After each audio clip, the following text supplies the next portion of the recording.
அனாதை குழந்தைகளை எந்த முறையில் வளர்க்கலாம், அதற்கு இஸ்லாம் கூறும் வழிமுறை என்ன? அனாதை குழந்தைகளை பராமரிப்பது எப்படி?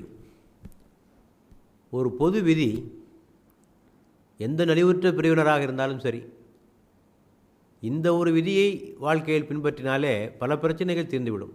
என்ன அது? தனக்கு விரும்புவதே பிறருக்கும் விரும்பும், தனக்கு விரும்புவதே பிறருக்கும் விரும்பும். குர்ஆனிலே ஒரு வசனம் வருகிறது பாருங்கள்.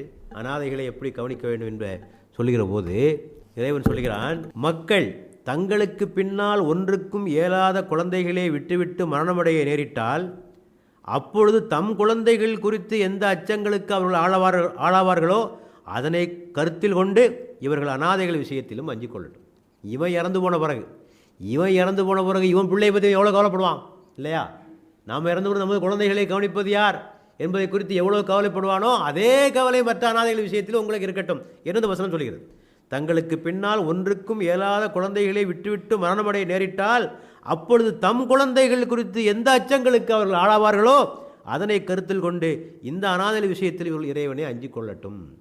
ஆக தன்னுடைய குழந்தைகளை எப்படி கவனிக்கப்பட வேண்டும் என்று ஒருவன் விரும்புகிறானோ அதே நிலையில் மற்ற குழந்தைகளை கவனிப்பதுதான் மிகச்சிறந்த நிலையாக இருக்கு. ஆக மனித நேயத்தினுடைய ஆரம்ப பகுதி என்னவென்று சொன்னால், தனக்கு விரும்புவதையே பிறருக்கும் விரும்பும். இது ஆரம்பம். ரெண்டாவது, தனக்கு விரும்புவதை விட அதிகமாக விரும்பு, இது ரெண்டாவது நிலை. மூன்றாவது, பிறருக்காக தன்னையே அர்ப்பணித்து கொண்டு வாழ்வது. திருமறையில் வசனம் இருக்கிறது, தாங்களே தேவையுடையவர்களாக இருந்தாலும் இவர்கள் பிறருக்கு முன்னுரிமை அளிக்கிறார்கள். எவர் கஞ்சத்தனத்திலிருந்து விடுதலை பெற்றாரோ அவர்தான் உங்களிலே வெற்றியாளர். ஆக இது ஒரு குறிப்பிட்ட சம்பவத்திலே இறங்கிய வசனம் என்பது உங்களுக்கு தெரியும். பெருமானாரிடத்திலிருந்து ஒருவர் சாப்பாடு இல்லை, உணவு இல்லை என்று கேட்க பெருமானார் அவரை ஒரு சஹாபியினுடைய வீட்டுக்கு அனுப்பிவிட, வீட்டுக்கு போனால் வீட்டிலே எதுவும் இல்லை என்று மனைவி சொல்ல, விருந்தினருக்கு மட்டும்தான் உணவு இருக்கிறது என்று அம்மையார் சொல்ல, விருந்தினருக்கு உணவு வைத்துவிட்டு விளக்கை அணைத்துவிட்டு தான் சாப்பிடாமல் குழந்தைகளையும் சாப்பிடாமல் அந்த விருந்தினருக்கு மட்டும் உணவளித்தார் அந்த சஹாபி. மறுநாள் பெருமானாரை சந்திக்கிற போது சொன்னார்கள், உமக்காக இறைவசனமே இறங்கியிருக்கிறது சூரத்துல் ஹஷ்ரில். தாங்களே தேவை உடையவர்களாக இருந்தாலும் இவர்கள் பிறருக்கு முன்னுரிமை அளிக்கிறார்கள். எவர் கஞ்சத்தனத்திலிருந்து விடுதலை பெற்றாரோ அவர்தான் உங்களிலே வெற்றியாளர். ஒமன் யூக சுஹ நப்சிஹி உலாயிக முஃப்லிஹூன் குர்ஆன் சொல்லி. ஆக ஆரம்ப நிலை தனக்கு விரும்புவதையே பிறருக்கும் விரும்ப வேண்டும். பெருமானாரிடத்திலே கேட்கப்பட்டது, ஒரு அனாதை குழந்தை எப்படி நடத்த வேண்டும் என்று. உனது குழந்தையை எப்படி கண்ணியமாக நடத்துவாயோ அப்படி நடத்து. இன்னொரு முறை கேட்கப்பட்டது, ஒரு அனாதை குழந்தையை எப்போது அடிக்கலாம்?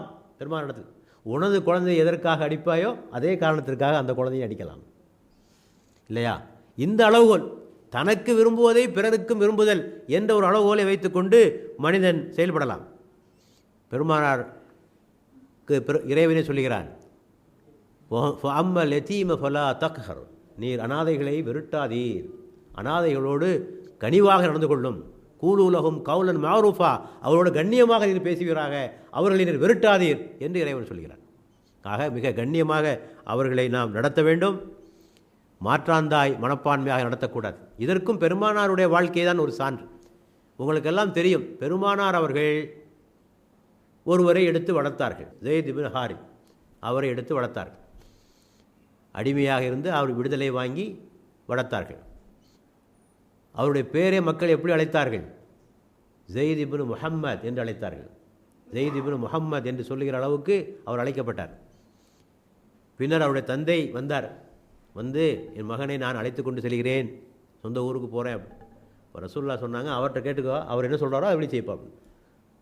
ஸைத் இப்னு ஹாரிதா சொன்னார், நான் போக மாட்டேன், நான் இவரோடு தான் இருப்பேன், உங்களோட வரமாட்டேன், நான் இவரோடு தான் இருப்பேன் என்றால் எப்படி நடத்தியிருக்கேன் என்பதை நீங்கள் எண்ணி பாருங்கள். ஆக இந்த அளவுகளை வைத்துக் கொள்ளுங்கள். உங்கள் மீது பாசம் பொழிகிற அளவுக்கு நீங்கள் அவர்கள் மீது பாசம் பொழிய வேண்டும். அதான் அனாதைகளை நடத்துகின்ற முறை என்பதை நாம் தெளிவாக புரிந்து கொள்ள வேண்டும். அடுத்தபடியாக குர்ஆன் சொல்லுகிறது, அனாதை பிள்ளைகள் விஷயத்தில் நீங்கள் நீதமாக நடந்து கொள்ள முடியாது என்று அஞ்சினால் அவருடைய தாய்மார்களை நீங்கள் மணந்து கொள்ளுங்கள்.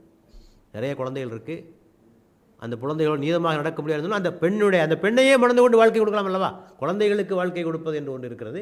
அந்த குழந்தைகளுடைய தாயே நீங்கள் மணந்து கொண்டு அவர்களுக்கு வாழ்க்கை கொடுங்கள் என்று திருமறையிலே ஒரு வசனம் இருக்கிறதை பார்க்கிறோம். ஆக இவையெல்லாம் இந்த அனாதைகளை எப்படி பராமரிப்பது என்பதற்கான ஒரு பொதுவான விதிகள் சொல்லியிருக்கிறேன். இனி பல விஷயங்களை பற்றி பின்னர் பேசுவோம் நாம்.